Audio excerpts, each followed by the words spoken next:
গোটা বিশ্ব জগতের মধ্যে প্রায় 4,500 ধর্ম আছে। কতগুলো? 4,500 ধর্ম আছে। কোন হিন্দু পণ্ডিতকে যখন জিজ্ঞাসা করবেন যে দাদা আপনারা কতজন ঈশ্বরকে বিশ্বাস করেন, ওরা দেখবেন চট করে বলবে কেউ 33 কোটি আমরা দেব দেবতাতে বিশ্বাস করি। আর কেউ আবার আধুনিক, যারা এখন মোটামুটি আধুনিক ধর্ম পালন করছে, তারা বলছে 33 কোটি নয়, আসলে 33 প্রকার। কথা বুঝতে পারছেন? আমাদের অনেক জায়গাতে মানুষ যদি মারা যায় 40টা খানা আছে না ভাইজান? মানুষ মনে করছে এটা আসলে এটাই ধর্ম, মানুষ মনে করছে এটা ইসলাম। আপনি যদি বলেন যে ভাইজান দেখেন, মানুষ যদি মারা যায় আল্লাহর নবী 40টা খানা করতে হবে অথবা কুলখানি করতে হবে, এই মর্মে আল্লাহর নবীর পক্ষ থেকে কোনো কিছু প্রমাণিত নয়। স্বয়ং আল্লাহর নবীর জীবদ্দশাতে তার সমস্ত পুত্র সন্তানগুলো মারা গিয়েছে, আল্লাহ নবী এই আমলটা করে নাই, আপনি কেন করছেন? ওদের একটাই কথা যে ভাইজান এটা তো ভালো কাজ, করলে ক্ষতি কি? আচ্ছা না নাই? কথা বলেন। কি প্রশ্ন করলাম? আমাদের শ্রোতাই এমন, মানে অর্ধেক শুনে অর্ধেক শোনে না। আমি প্রশ্ন করলাম কে কে বুঝতে পারছেন না তারা হাত তোলেন। এখন বলেন কারা হাত তুলেছিলেন? দেখেছেন? মানে আমাদের সমস্যা এটাই যে আমরা অর্ধেক শুনবো, গোটা শোনার প্রয়োজন নেই, তার আগে হাতটা তুলে দিই, তাই তো নাকি? আজকে যে বিষয়ে গুরুত্বপূর্ণ আলোচনা করবো চলন্ত ধর্ম বনাম চূড়ান্ত ধর্ম। চলন্ত ধর্ম কোনটাকে বোঝাচ্ছি? আমরা বোঝাচ্ছি ওই ধর্মগুলোকে যারা মানুষ ধর্ম পালন করছে, বিভিন্ন কর্ম করছে ধর্মের আলোকে এবং দাবিও করছে, মনে করছে এটা ধর্ম, অথচ এটা ধর্ম নয়, এটা মানুষের বানানো তৈরি করা কিছু রীতিনীতি। আর চূড়ান্ত ধর্ম আমরা ওটাকে বলছি যে ধর্মটা কোরআনুল কারীমের মধ্যে এবং সেই হাদিসের মধ্যে মজুদ আছে, এটাকে আমরা বলছি চূড়ান্ত ধর্ম। কথা বোঝা যাচ্ছে? এবার চলন্ত ধর্ম প্রচলিত, মানুষ ধর্ম মনে করে করে থাকে, অথচ সেটা কোরআনের আলোকে যদি বিশ্লেষণ করা যায় দেখা যাচ্ছে আসলে এটা ধর্ম নয় বা ধর্মের কোনো অংশও নয়। এরকম অনেকগুলো দৃষ্টান্ত আছে। আর চূড়ান্ত ধর্ম ওটাকে বলছি যেটা কোরআন সুন্নাহর আলোকে আছে। মানুষের কাছে ধর্মের কথা যখন বলেন যে এটাই মূলত প্রকৃত ধর্ম, কিন্তু আপনাকে মানুষ বলবে এরা ফিতনাবাজ, এরা সমাজে মুসলিম জামাতকে এরা ধ্বংস করছে, বিচ্ছিন্ন করছে। এমন কিছু উদাহরণ দৃষ্টান্ত আপনাদের সামনে পেশ করবো ইনশাআল্লাহুল আজিজ। কথা বোঝা যাচ্ছে না? প্রথম, যদি ধর্ম নিয়ে কথা বলতে হয়, এটা অনেক এখন বিপজ্জনক অবস্থা।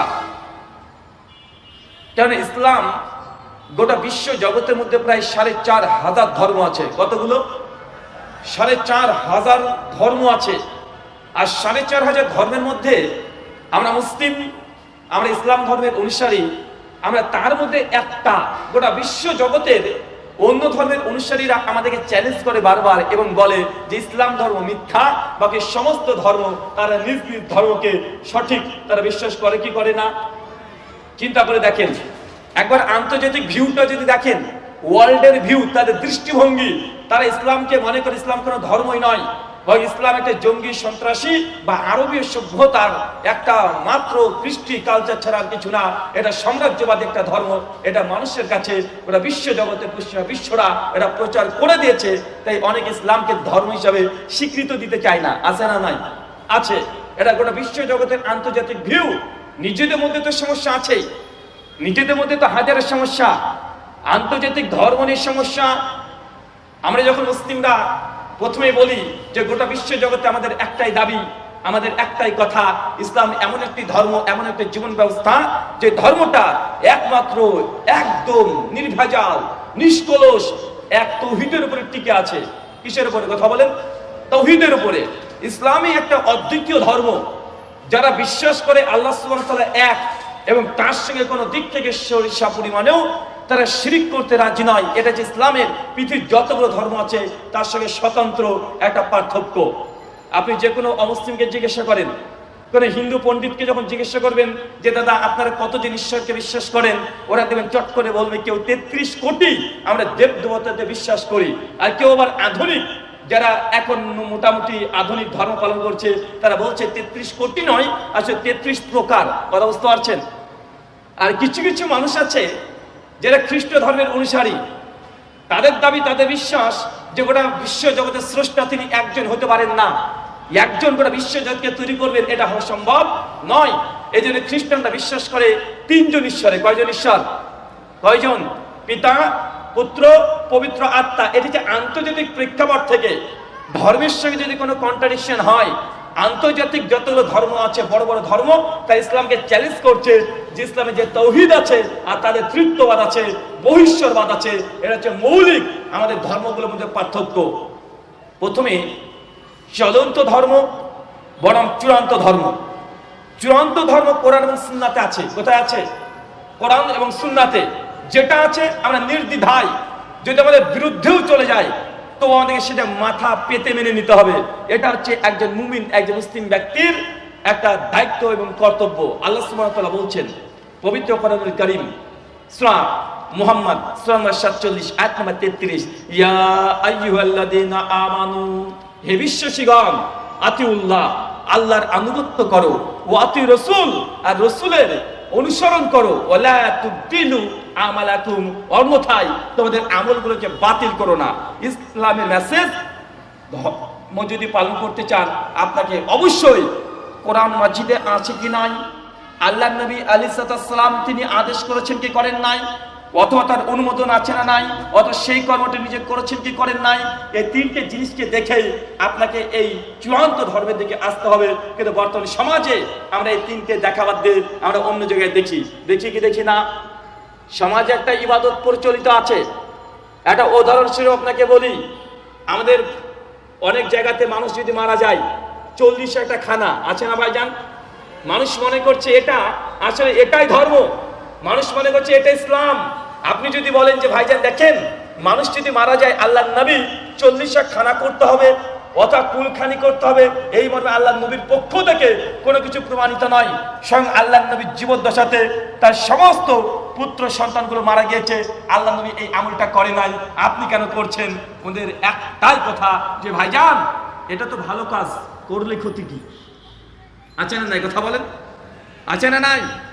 মানুষের কাছে সব চাইতে সর্বশেষ বড় একটা দলিল, বড় একটা অস্ত্র, এটা আজকের সাইকোলজি নাই মানুষের, এটা সেই সময়কার আল্লাহ নবীর কাছেও অনেক মুশরিকরা ইসলাম গ্রহণ করেনি, আল্লাহ নবীকে নবত স্বীকার করেনি। একটাই কারণ যে আমরা বাপ দাদা পুরো পুরুষ ধরে এই জিনিসটাকে আমরা মাবুদ হিসেবে বিশ্বাস করছি, আমরা এটাকে ধর্ম হিসেবে পালন করছি। আর মুহাম্মদ এই সেই দিনকে একটা ছোট্ট ছেলে হঠাৎ করে নিজেকে নবী দাবি করে নিল আর বলছে এতগুলো দেবতা চলবে না, একজনকে মানতে হবে। এটা কিভাবে মানা সম্ভব? এটা মানুষের সাইকোলজি তখনও ছিল, আধুনিক কালেও মানুষের সাইকোলজির মধ্যে বিন্দু পরিমাণে কোনো পরিবর্তন হয় নাই। হয়েছে? কথা বলে, কোনো পরিবর্তন হয় নাই।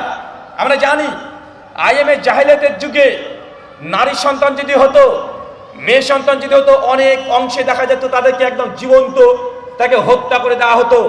এখন আধুনিক মানুষ ভাবছে আরে সর্বনাশ, এটা কিভাবে সম্ভব? একজন বাপ তার সন্তানকে কিভাবে হত্যা করে দিতে পারে? এটা তো আমরা কল্পনা করতে পারি না। কিন্তু আধুনিক কালেও জীবন্ত সন্তানকে হত্যা করা হয় কি হয় না? এখনো হয়। যখন দেখছেন গর্ভে একটা মেয়ে সন্তান চলে এসেছে, 6 মাস 7 মাস 8 মাস বয়স, যখনই দেখছেন 7-8 মাস হয়ে গেছে, মেয়ে সন্তান, পরিবারে ঝামেলা লেগে গেছে যে আমাদের মেয়ে দরকার নেই, আমাদের তো পুত্র সন্তানের দরকার আছে, আমরা পুত্র চাই, আমরা নারী চাই না।